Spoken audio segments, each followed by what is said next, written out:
大家冷静一点。是娟儿娘子，是娟儿娘子，是娟儿娘子，娟儿娘子终于出来了！活菩萨呀，救救我们吧！救救我们这些离乡的百姓吧！救救我们吧！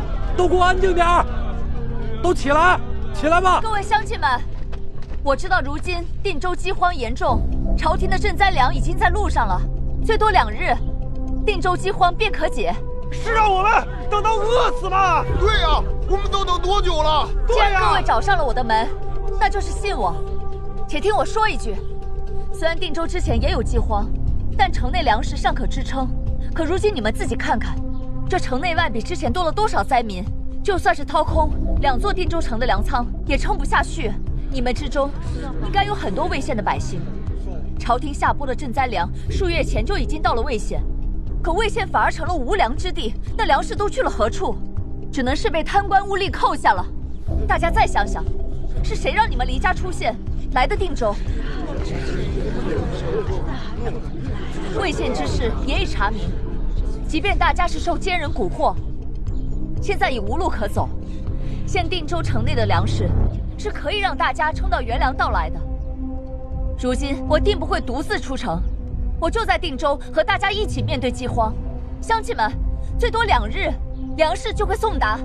我们不信，反正今天不给我们粮，不给我们就闹，给我们粮食就闹。你看见没有？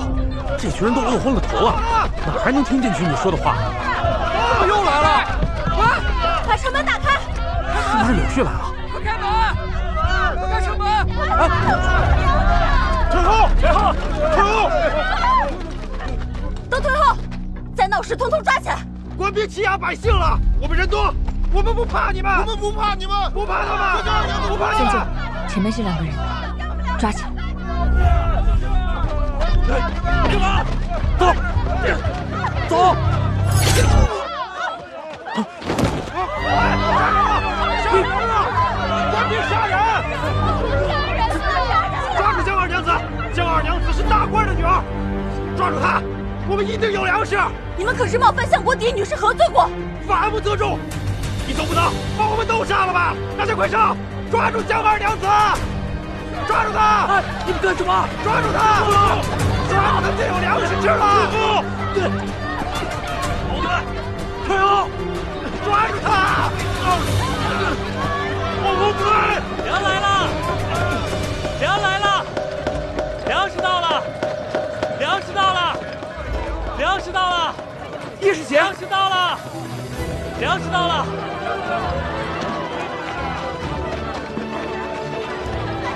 卸车！快卸车！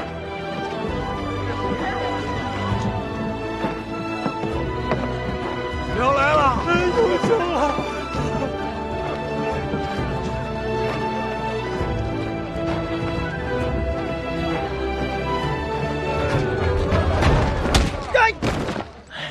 起来吧，起来！抓我干嘛？抓我干嘛呀？哎，起来！让你跑！不跑！大家不要着急啊，排好队，每个人都有。放心吧，都有啊。谢谢。咱俩去前面。阿离，我来晚了。不晚，表姐，多亏了你，不然今日啊难以收场。你别这么说，这是我们叶家欠你的情分，你受之无愧。表哥，排好队啊！多谢。行啊，叶师姐，这么短的时间，哪来这么多粮食啊？若是我没有把握，自然不会轻易离开。堂哥在回来之前就已经写信给我了，他说你会经过定州，但定州正在闹饥荒，恐怕有些人会借此机会找你的麻烦，所以从那个时候起，我们就已经着手准备了。阿离很有可能被围困定州，师姐让我们想想办法，帮帮他。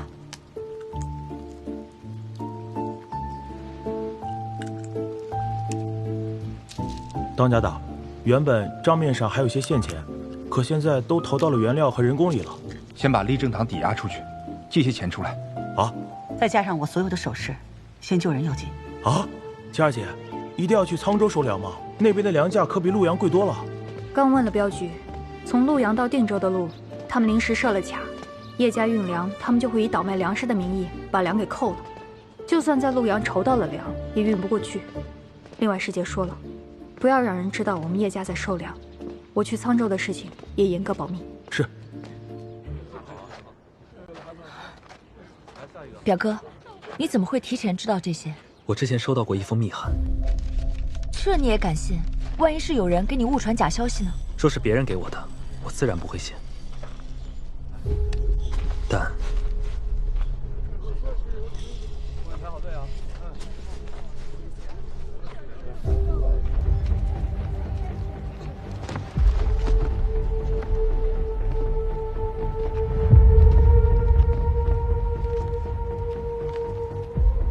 朱轩，咱这是第几次在楼上看戏了？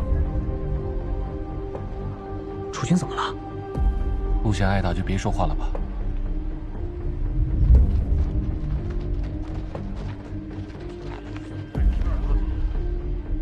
江家次女江离在怀乡劫救死囚，证据确凿，现押入大理寺候审。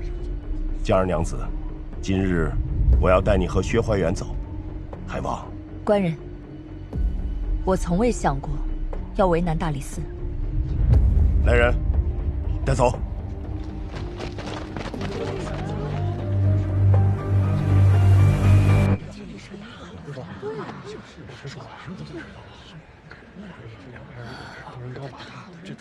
诸位，请听我说，我确实劫了囚，按律该入狱。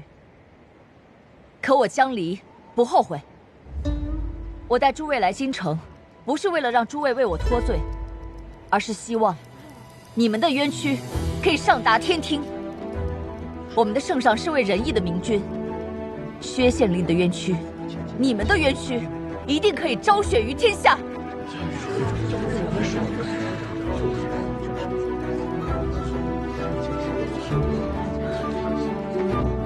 官人，我只有一个请求。你说。我想敲一声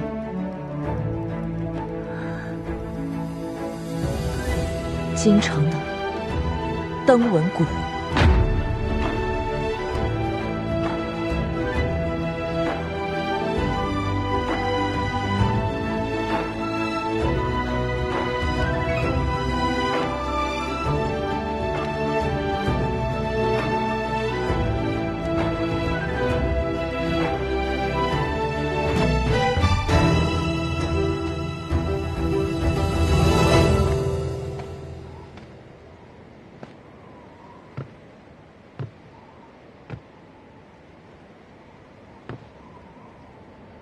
很长时间没有人敲这面登闻鼓了，上次的鼓响还是10几年前。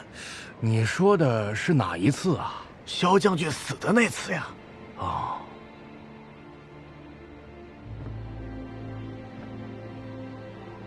长安门，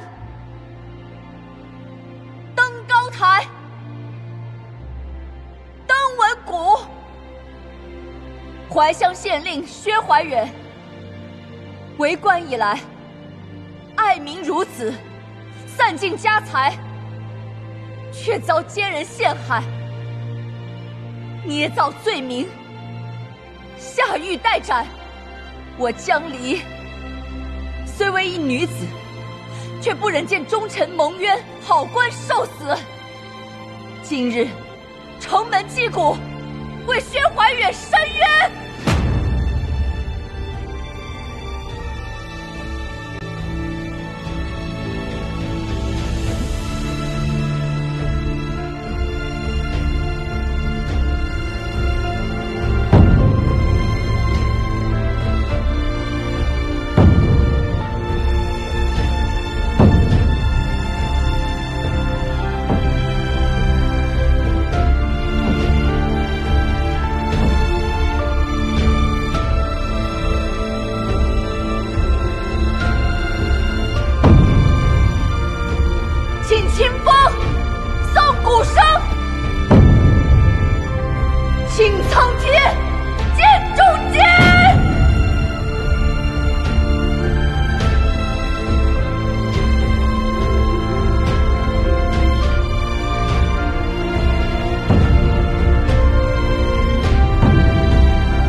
子，你给我下来！你在干什么？我爹爹是冤死的，我要给我爹爹伸冤。爹！你爹是战死的，他是我大燕的英雄。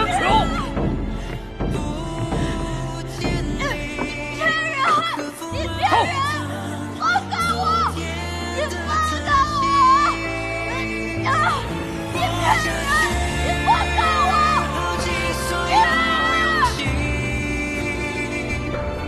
爱下去，直到你呼吸。对不起，我只能为薛县令敲响这登闻鼓了。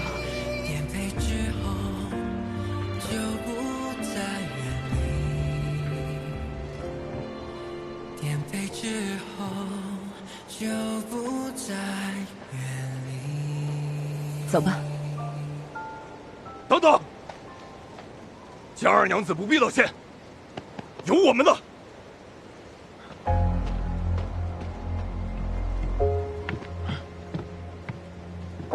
我不识字，就顺着江二娘子，顺着她说。我等为薛县令伸冤，请清风送鼓声，请清风送鼓声，请苍天见中间，请苍天见中间，请清风送鼓声，请清风送鼓声，请苍天见中间，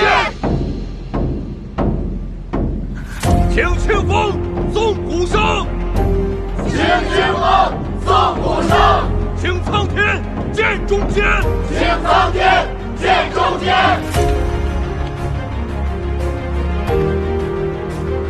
我等替薛县令伸冤，请清风送鼓声，请清风送鼓声，请苍天见中间，请苍天见中间，请苍天见中间。请清风送鼓声，请苍天见中间。请清风送鼓声，请苍天见中间，请清风送鼓声，请苍天见中间，请清风送鼓声，请苍天见中间，请清风送鼓声，请苍天见中间。送鼓声，请苍天见中间。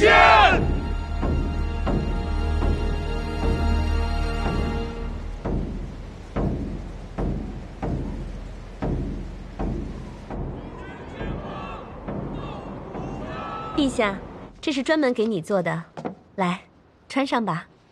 爱妃，朕又不缺这些。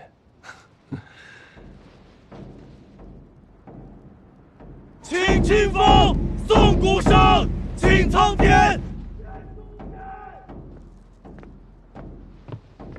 陛下，外面什么情况？苏内官，长安门外的登闻鼓响了。何人击鼓？是江二娘子。江二娘子3击登闻鼓，引得不少百姓围观。大理寺卿呢？大理寺卿已经把江二娘子带走了。现在击鼓的是江二娘子带回来的怀乡百姓。陛下恕罪，臣妾有错，臣妾的外甥女实在是不成体统。与爱妃无关。爱妃好生歇息，朕去看看。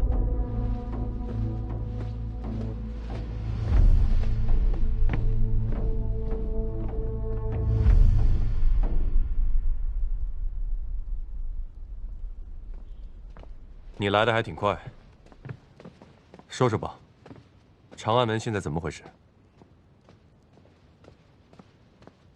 陛下，中书令递了牌子进来，求见陛下。怎么看？此事还是不见得好。说朕不得闲，请他回去。是。唉，朕这个老师一回去，恐怕心里也安稳不得了。说说吧，长安门的登闻鼓都响了，大理寺卿也把人抓了，接下来该怎么做，才能把你手底下的棋子盘活？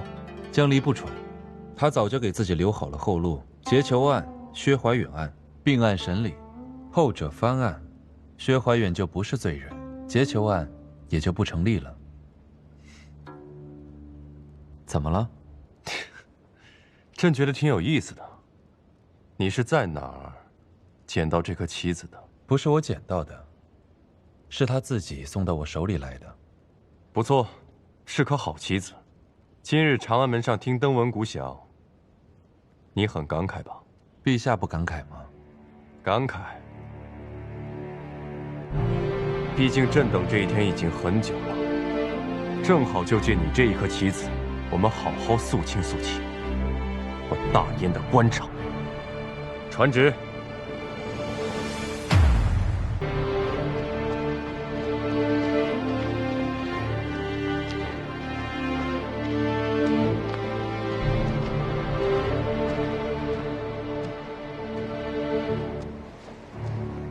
宣圣上口谕：江离劫囚案与薛怀远贪墨案，着大理寺会刑部并案审理，诉国公任钦差，代圣上督审。10日后御前议案，由圣上圣裁。圣上万岁！苏国公再三叮嘱让我稳住了，可惜我还是没能稳住。猜到了，但是没猜到你会这么惨。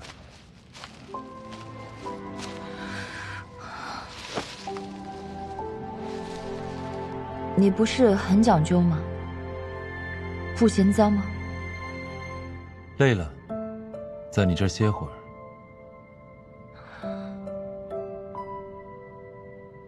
听说你是奉旨督审，来了一句案子都不问，你不怕圣上治你的罪？从我进来你就一直在问我，你不累吗？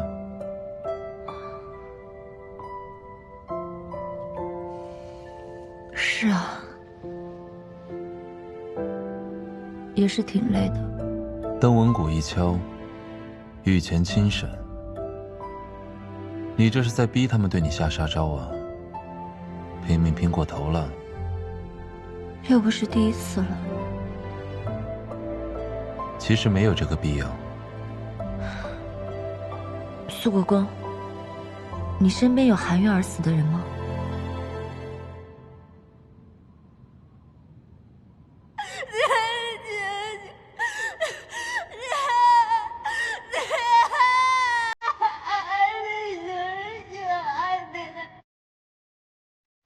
如果给你一次机会，你会为他们敲响长安门前的登闻鼓吗？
我觉得你会。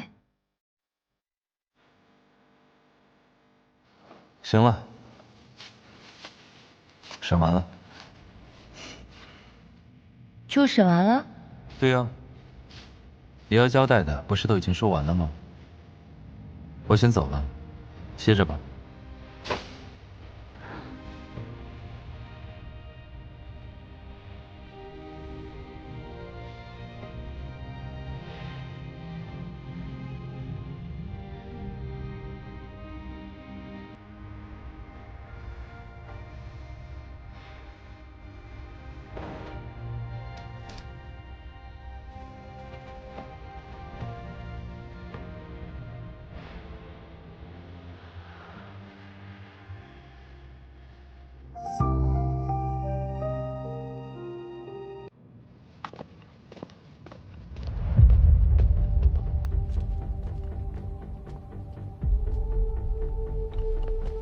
周公，人已带到。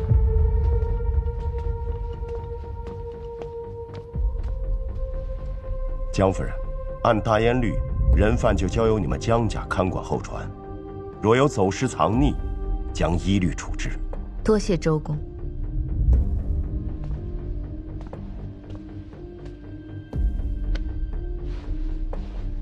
不要乱动，好生跟着我走。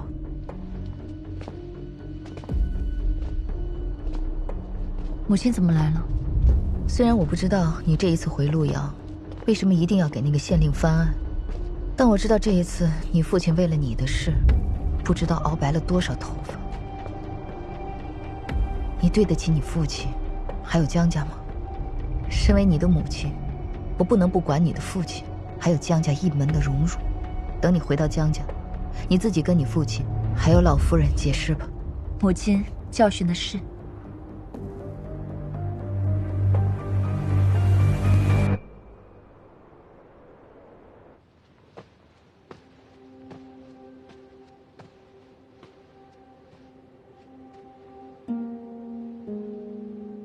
祖母，离儿回来了。回来就好。坐吧。知道你父亲为何不愿见你吗？定州一事，想必父亲为我操碎了心。离儿闯下这么大的祸，父亲一定很生我的气。你与那薛家县令非亲非故，怎么会牵扯进这么一桩案子？还带了那么多乡民回京，不惜搭上自己的性命和我江家的前途。薛县令的女儿，薛芳菲，她是我的救命恩人。当年离儿在真女堂的时候，受堂主苛待，差点性命不保，是薛芳菲救了孙女一命。竟有此事！此次去陆阳，除了探亲之外，离儿也想见见恩人，奈何恩人早逝，其父有难，我无法坐视不管。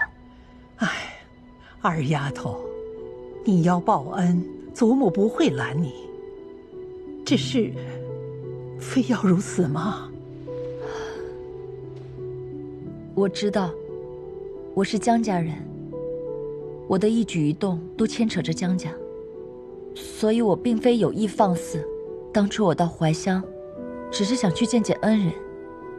只是我到了怀乡之后，我竟然无意发现，新任县令，他目无法纪，草菅人命，鱼肉百姓。祖母，你是没有看到，怀乡好好的鱼米之乡，竟然沦落到了大白天的乡民们都不敢出门的地步，这是何其悲哀！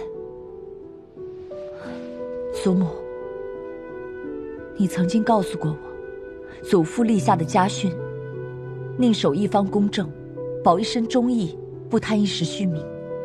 离儿正是因为是江家人，见到那些受冤受难之人，我不能坐视不管。你有此等气节，祖母很高兴。只是你大可把此事告诉你父亲，让他来处理，你也不必让自己屡次陷入险境。离儿是被逼无奈了。我刚才跟你说的那个怀乡新任县令，他是李家的人。什么？陆阳叶家古香断一事中，有人蓄意投毒陷害叶家。此事我已经通过书信告诉了父亲，而我在陆阳也查到了线索。此事的背后十有八九就是李家。那你接下来是要替罪臣翻案了？自古以来，冤假错案数不胜数，能翻案的不过寥寥。听说结了死囚，倘若翻不了案，那可是死罪呀！祖母，薛怀远贪墨卷宗我已经拿到手了，案情混乱，漏洞百出。更何况，若是薛县令有罪，又怎么会有那么多的百姓随我一起进京告御状？还有，那个李家扶持的新任县令欺男霸女，无恶不作，百姓已经对他深恶痛绝。这件事，我来跟你父亲讲。谢祖母。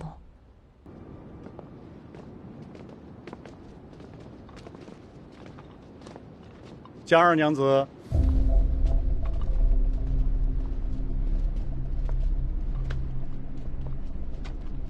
哎呀，江元白怎么没同你一起来呀？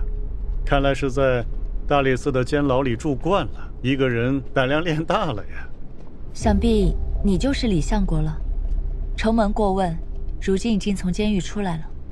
哼哼，中书令素来持重，没想到他的女儿倒颇有几分勇武之气，如今本是越发大了起来，真是让人惊喜啊！李相国谬赞。看起来江二娘子是成竹在胸啊。难道真的笃定今日一事必然牵拔出我，所以才这般有恃无恐？你在想什么？在想我是如何知道的事吗？我告诉你，江二娘子，这天底下的事情，就没有什么是我不知道的。你想在我的眼皮底下瞒天过海耍手段，未免也太天真了。你爹尚且不敢如此，你一个黄毛丫头，人心不足蛇吞象，不怕到头来自己会死无葬身之地吗？李相国是想提醒我，为师必缺，切莫逼人太甚吗？江二娘子可真是好胆色，比我那2个不成大器的儿子可是好太多了。就不知道这胆色能够维持到几时。今日御前会审之后，万事无法转换，只怕到时候江元白也不得不替你。李相国，哟，素国公来了也早啊。我刚才站得远，没听清楚，李相国赐教江二娘子什么？江二娘子连为师必缺都说了出来，是小女失礼了。江二娘子，此词出自兵法，杀伐气不轻，日后在李相国这等年事已高的老臣面前，你要慎说。小女受教了。素国公可真是怜香惜玉啊！诧异，不过是比李相国稍知道些怎么教人。哎呀，今日一案尚且不知道什么结果，江二娘子现在是沉竹在胸，但希望案子之后，她还能像现在这样笑得出来。告辞。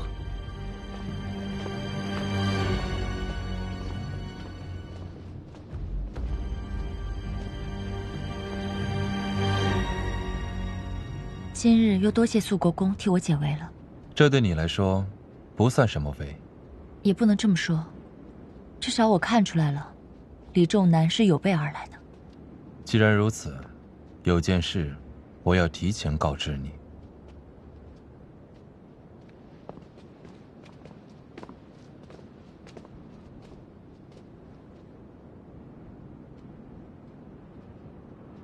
凤青松，你这颗籽儿，我还没打算拿给对面吃。那素国公这么说的话，我就要把我的谢礼奉上了。最近被困家中，你让我缝补的手帕，我缝好了。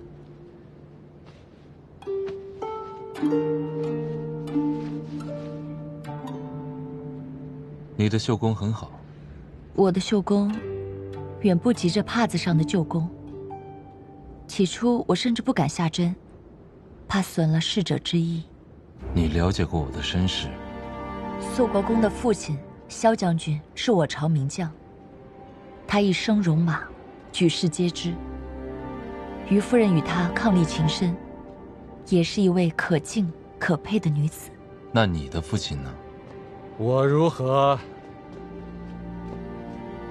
江相国，江相国自然是殚精竭虑，爱民如子。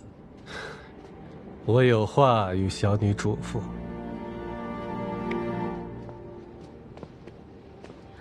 父亲，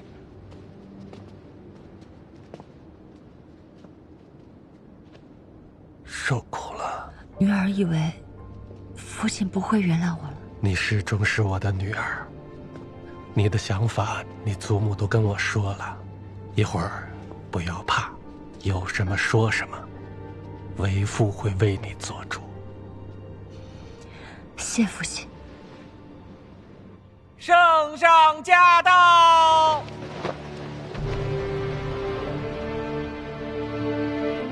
臣恭请圣安。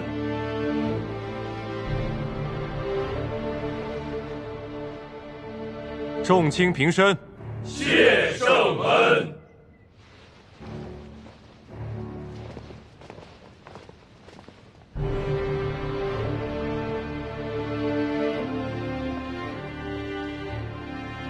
怀乡县令薛怀远贪墨一案，本由州府审定结案，交卷宗于刑部，归案封档。现因怀乡百姓联合治案，为其申冤，陛下体恤百姓之情，敕刑部差案发还大理寺，由大理寺卿主理，会同刑部2部共审。今日廷议，由陛下亲督。周卿，开始吧。臣遵旨。传江二娘子。传江二娘子。传江二娘子。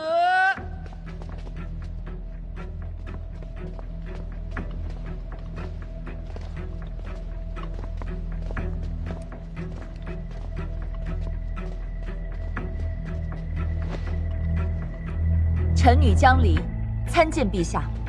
起来说话。谢陛下。江二娘子，你带怀乡百姓进京，可是为了怀乡县令薛怀远贪墨案而来？回大理寺卿，半年前，怀乡县令薛怀远被其县衙官差冯玉堂出手，贪墨腐淫，经刑部审定后判了斩刑，入狱待斩。臣女游历怀乡访友，偶然得知其中另有蹊跷。据本官所了解，你们是在薛怀远即将被问斩的头一天，闯入怀乡县衙，强行带走人犯。此事你可认？我认。那你可知擅闯县衙劫囚，乃大罪？知道。此举确为下策。可若不如此，薛怀远之冤屈，怀乡之苦，将永不见天日。我所犯之罪，我会承担，但臣女恳请陛下和诸公，在判我罪之前，为薛县令沉冤昭雪。当初刑部是由何人审理薛怀远一案？由下官审理。下官记得，当年这个案子的卷宗并不复杂。薛怀远的宅中超出赃银10箱，共5000两，并1本私账，加上由其县衙官差冯玉堂的证词，可谓是人证物证双全，并无江二娘子所说的蹊跷之处。江二娘子亲自走了怀乡一趟，看来是翻出了不为人知的内情，既是为罪臣翻案。今日御前，请江二娘子呈出新证，与我等公断。我并无新证。好放肆！既然没有新的证据，还敢蛊惑百姓，不愿千里来京城鸡登文谷，要挟陛下重审。江二娘子，你简直没把陛下放在眼里。我女儿话都没有说完，你急什么？既然我呈不出新证，那我换一个请求。陛下，臣女长途跋涉，带怀乡百姓来长安敲登文谷，并非为薛怀远脱罪，而是请求陛下为其定罪。肃静。定罪？何为定罪？众所周知，怀乡县令薛怀远贪污赈灾银两，证据确凿，是朝廷的蛀虫。而陛下崇尚清廉，一个小小的怀乡县令竟敢如此胆大包天，判其下狱斩首，何以平民愤？臣女认为，应当判其千刀万剐之刑。之前不是说翻案的吗？这事拿不出新证，只能提前认输了。怀乡县令薛怀远，官职虽小，却也是我大燕一方的堂堂父母官。他在怀乡为官10年，唯独去年被查出贪墨，罪证不过5000两，10年，5000两，这个数不对吧？有何不对？这10年间，他是一个两袖清风的清官，还是说他贪得一丝痕迹都不露？还是他勾结歹人，私运赃银，最后剩下的5000两不过是个零头？那更多的赃款去了何处？当年刑部没有查，卷宗里也没有记，许是他又做了贩卖军马之用，如此又有了通敌叛国之嫌。大理寺卿不究而杀，细想之下，不后怕吗？自然纠察，但重查此案卷宗无新证可论，该当如何？正因如此，臣女才会带怀乡百姓进京。臣女请换人证。准。传人证。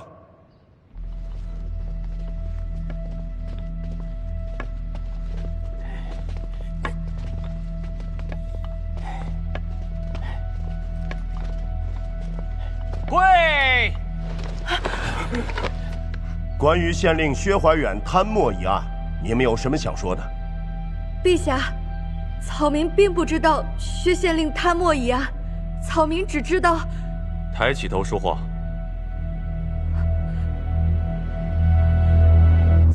草民只知道，如果不是因为薛县令，我们母女俩只能被人欺辱，无处安身了。草民的丈夫死后，草民一个人带着孩子，在我们最难的时候，薛县令他甚至用自己的俸禄补贴我们。何君，帮着收拾一下，要有人敢来欺负他的话，就按律惩治。是。平安，快去谢谢薛县令，快！啊，谢谢薛伯伯。好了好了，没事了，以后没人敢欺负你了。啊，若不是薛县令资助我，草民可能到现在还大字不识。当初草民家穷，上不起学，是薛县令慷慨解囊给了盘费，让草民重新回到学堂，考上了秀才。古大，给他钱念书，钱从我俸禄里拿。是。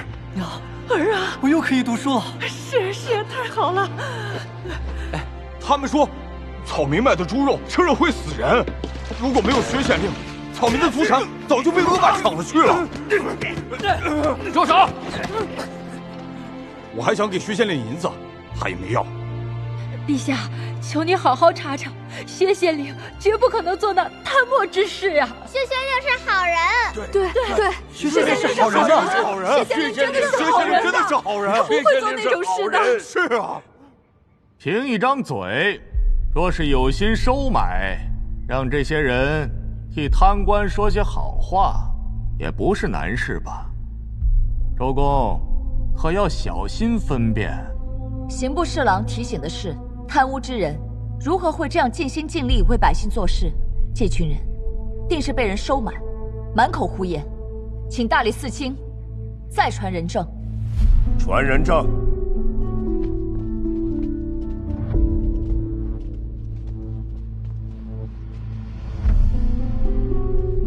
跪！是薛县令给我家门口修的路。那年发洪水，是薛县令3天没有回家，是薛县令掏钱给我看的病。薛县令的大恩大德，薛县令的恩情，没有薛县令，求陛下明察呀！求陛下明察！这桩桩件件听起来甚是感人呐。这倒让我想起了3年前青州府尹贪墨案。那府尹当时贪墨数额巨大，但也用了一小部分为百姓做事。当年查抄他家时，也有无数百姓，就像刚才那群百姓一样，为其跪地请愿。大理寺卿亲自操办的案子，不会忘了吧？历历在目。李相国所言极是，一小部分用于百姓，一大部分用于置田买地，是吧？我大燕州府确有这样的贪官，冯玉堂就是其中一个。冯玉堂任怀乡县令半年，也为自己置了一副家私，家人们穿金戴银，轰轰烈烈，好不热闹。薛怀远在怀乡任职10年，家产应该比他多吧？半年前薛怀远下狱，家产没入官府，臣女请求御史大夫公布查抄所得薛家家产和冯家家产，让诸位看一看，比起冯玉堂，薛怀远是何等丑恶。请御史大夫呈出2家家产。原怀乡县令薛怀远在任期间，并无私宅，亦无田产，加之宅中所查赃银，共查抄其家产总计5000两。现怀乡县令冯玉堂在职期间，有房屋40余间，所有耕地之多尚未理清。经查，房屋田产及其存银共计20余万两。这么多，就有20余万两。好复杂的20余万两，好干净的5000两。这么算来，薛县令在怀乡一片瓦都没有给自己留，独独贪了5000两白银，还都完完整整的兑成了银子，装好箱子，放在自己的宅中，等着刑部来收。贪官做成这样，也算是楷模了吧？巧言令色，无论贪多少，也不论是怎么贪的，他总是贪了。请大理寺卿再传人证。传人证。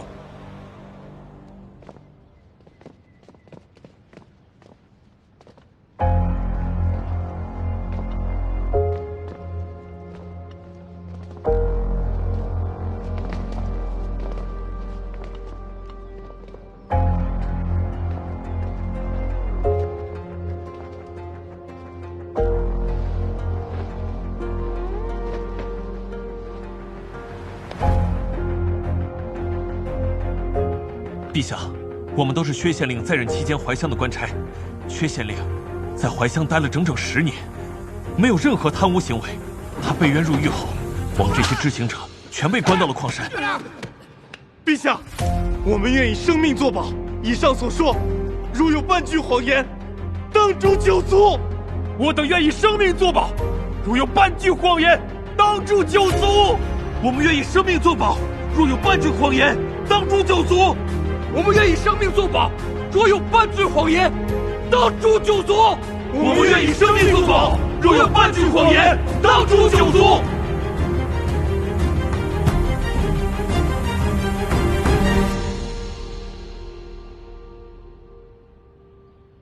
不管如何，薛怀远贪墨一事是事实，就如江二娘子所说，让薛怀远行千刀万剐之刑。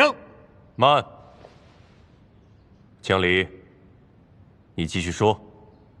怀乡县令薛怀远有罪，罪在上任10载，除了贪污赈灾银两之外，淡泊寡欲，诚心如水，洗手奉职，清风俊洁。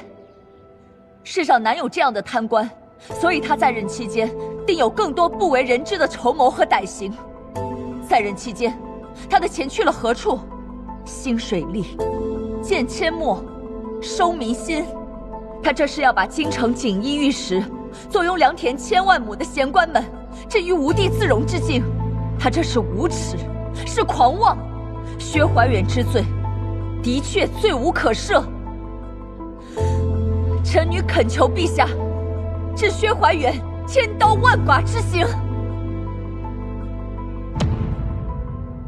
如此说来，薛怀远并无罪过，反倒有功。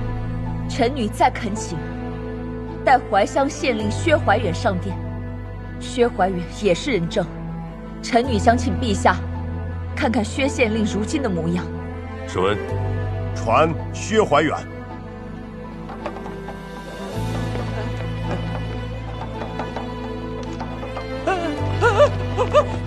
哎呀！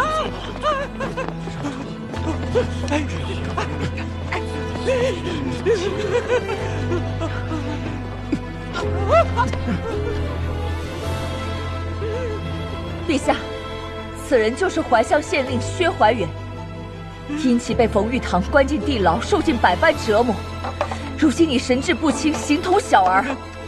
可怜一代清明忠臣，如今落得如此下场。此事一旦传出去，这天下又会有多少清官忠臣寒心？又会有多少人愿忠心耿耿，效忠陛下？大胆江离，竟敢质疑陛下！江二娘子的说法倒是和我不谋而合，良药苦口，忠言逆耳。江二娘子所言虽然出格，但听起来也有一些道理。不然我朝忠臣尽弃，任用奸臣，岂不国将不国？肃国公说的不错，朕并非听不得真话之人。江青，你这个女儿养得很好。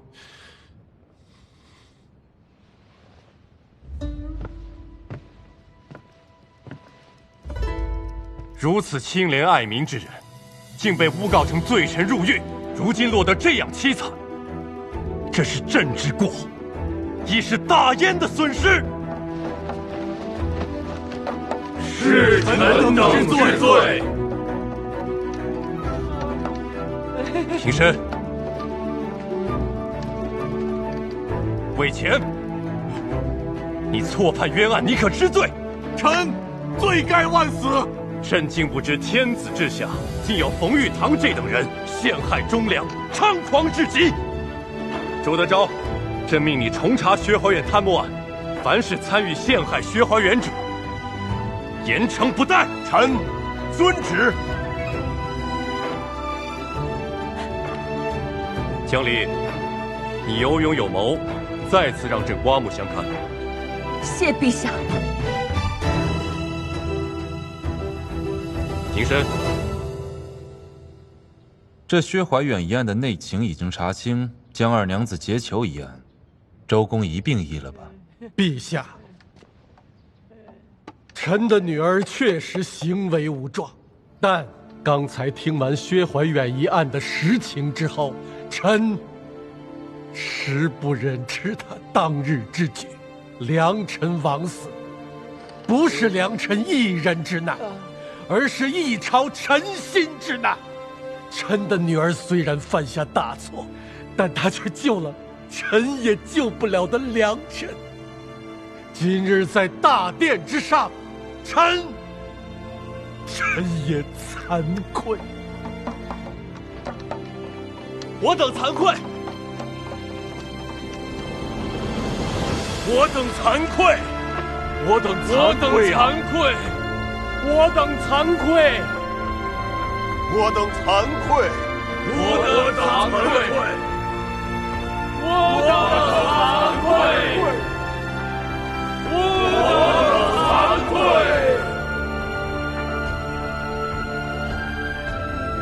我等惭愧。周德昭，你怎么说？回陛下，既然薛怀远一案确有冤情，那薛怀远也就不是罪囚，所以江二娘子劫囚一案也就并无实证。合情合理。江离，朕赦你无罪，今日即可在大理寺销案归家。谢陛下隆恩。平身。谢陛下。薛怀远可有子女家眷？朕要后服。薛怀远育有一子一女，据我所知，其子薛昭已于去年在京被匪寇所杀，其女薛芳菲正是沈学士的亡妻。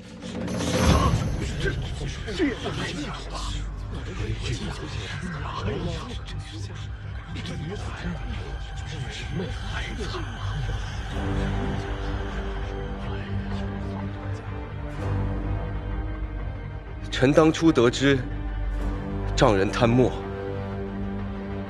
万分错愕，如今知晓，竟是被奸人所害。回想起来，痛心疾首。岳父，岳父，您受委屈了。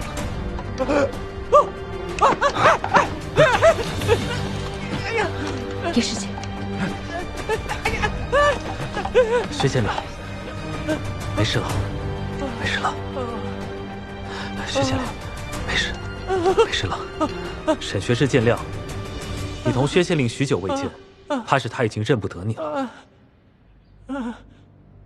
周公，薛县令受到惊吓，不知可否让我先带他回去歇息？下去吧。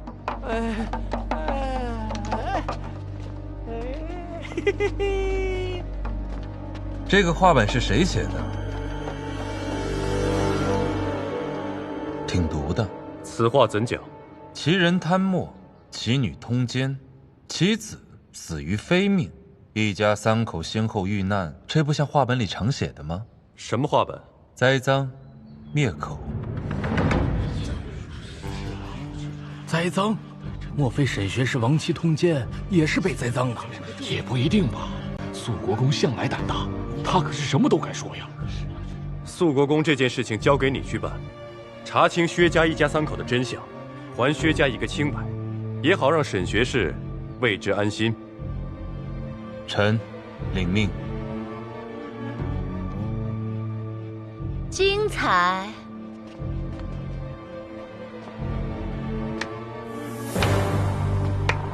实在是精彩。这么精彩的廷议，陛下怎么不叫我呀？查案并非儿戏，你来做什么？自然是有要事禀告。这江家二娘子能言善辩，终究是把薛家的案子给翻过来了。可惜陛下为了忠臣被陷害、义愤填膺的同时，有没有想过自己也被人当驴一样给戏耍了呢？婉宁，切莫妄言。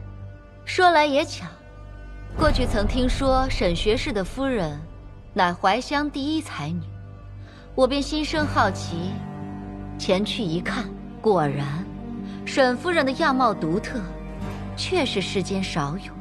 所以当我见到江二娘子的时候，着实大吃一惊，因为她和薛芳菲长得一模一样。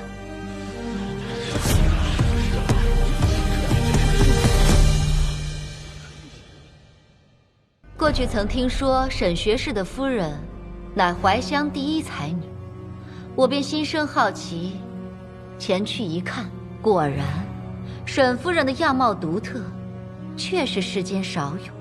所以当我见到江二娘子的时候，着实大吃一惊，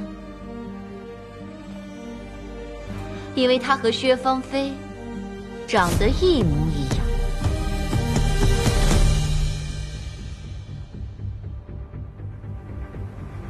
陛下，你可曾听说有两个非亲非故的人，却长得一模一样呢？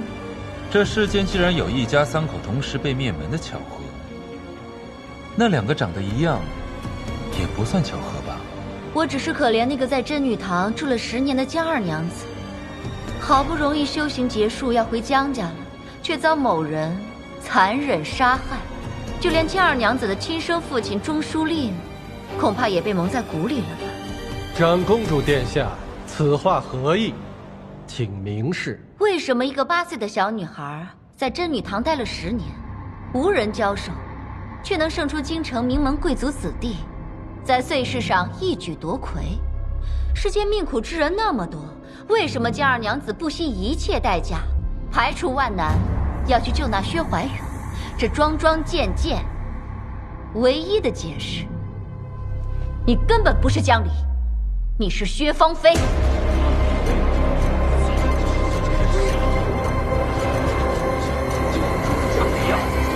这可是欺君之罪呀！对，欺君之罪啊！这可是大罪呀！我真敢这么欺骗！长公主殿下，若我是你口中所说的薛芳菲，那跟随我进京告御状的怀乡百姓怎会不知情？薛芳菲在怀乡长大，怀乡百姓自然不会认错。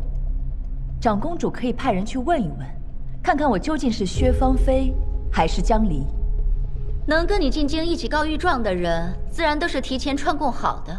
若是你不介意严刑逼问，我觉得倒是可以一试。敢进京告御状的，都是将生死置之度外之人。长公主如今还要他们再受磨难吗？大家都看看，他还是护着怀乡的人。陛下，臣女和怀乡百姓费尽千辛万苦，才让一个好官免受冤屈。臣女不知我的长相如何得罪了长公主，她竟要如此咄咄逼人，拿一个已逝之人，想要置我于死地。江二娘子反咬一口的本事，可真厉害呀！只是我对你的死活不感兴趣，我只是为中书令叶员外，还有那些被你耍得团团转的人鸣不平。尤其是陛下，免去良臣之心如此之诚，令人动容，可惜到头来不过是被人利用了。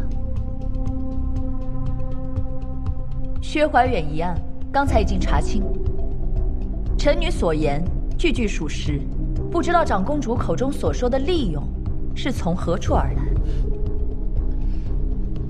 亦或是长公主是从何处听说我是薛芳菲这种荒谬之言？别急啊，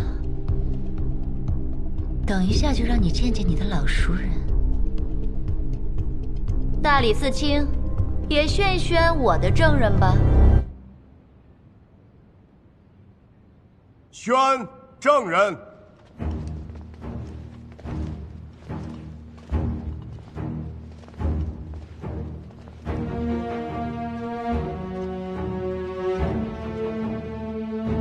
拜见陛下。这位是？这是江二娘子待了10年的真女堂的堂主守贞。虽然守贞与人通奸被陛下严惩，但是这江二娘子的欺君之事也是大事，所以我便从牢里把这守贞堂主给借了出来。这一借，还发现了一件有意思的事儿，也不知道是什么人从中做了手脚，将这位守贞堂主关押到了千里之外的会城。为了找人，我可是颇费了一番功夫。不过这事儿也不着急，可以容后再查。现在还是认人最重要。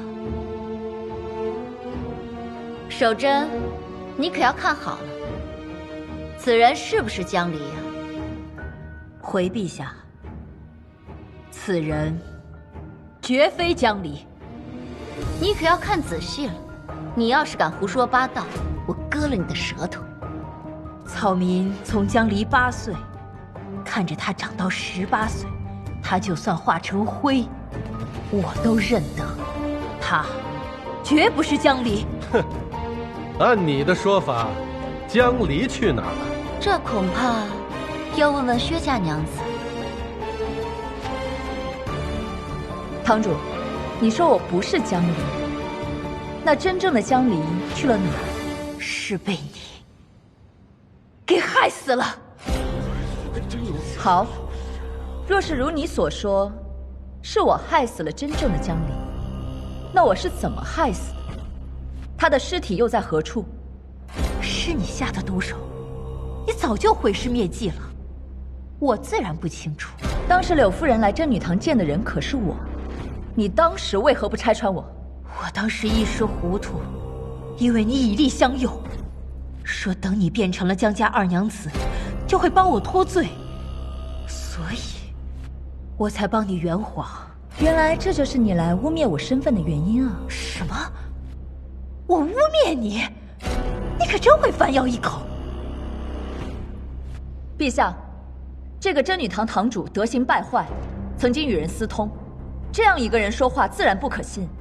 如今他定是有人以力相诱，前来污蔑我的身份，从而为其脱罪，请陛下明察。不是这样的，我说的都是实话，你根本就不是。一，你说不出我是怎么杀的江离；二，你说不出真正的江离现在何处，你凭什么来污蔑我的身份？更何况，真女堂管理何等森严，怎么可能一个大活人说换就换？还有，我身边的丫鬟童儿，自小和我一起长大，你该不是要说她也是被替换的吧？那是你们串通一气。我的父亲也知道童儿对我忠心耿耿，弃了在江家伺候的前途，跟着我一起到了真女堂受苦。若我是冒名顶替，他如何会放过我？守贞，我提醒你一句，不管是谁授意你前来污蔑我，你要记住，无论你今日是否构陷成功，你的下场都不会落好。今日你在御前开口，成了，你是把柄；败了，你依然是把柄，都会折了你。所以你只有早些醒悟，认清对错，那才是回头是岸。薛娘子可真是一张巧嘴，黑的都让你说成白的了。看来今日长公主是不肯相信我说的实话了。其实真女堂除了堂主之外，还有其他人可以证明我是真正的江离。什么人？不如传其他人前来一问便知。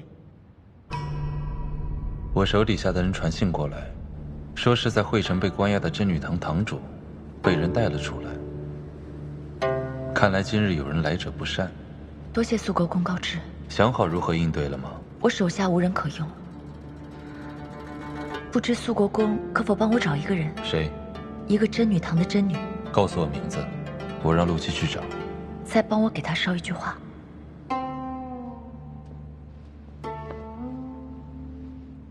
民女叩见陛下。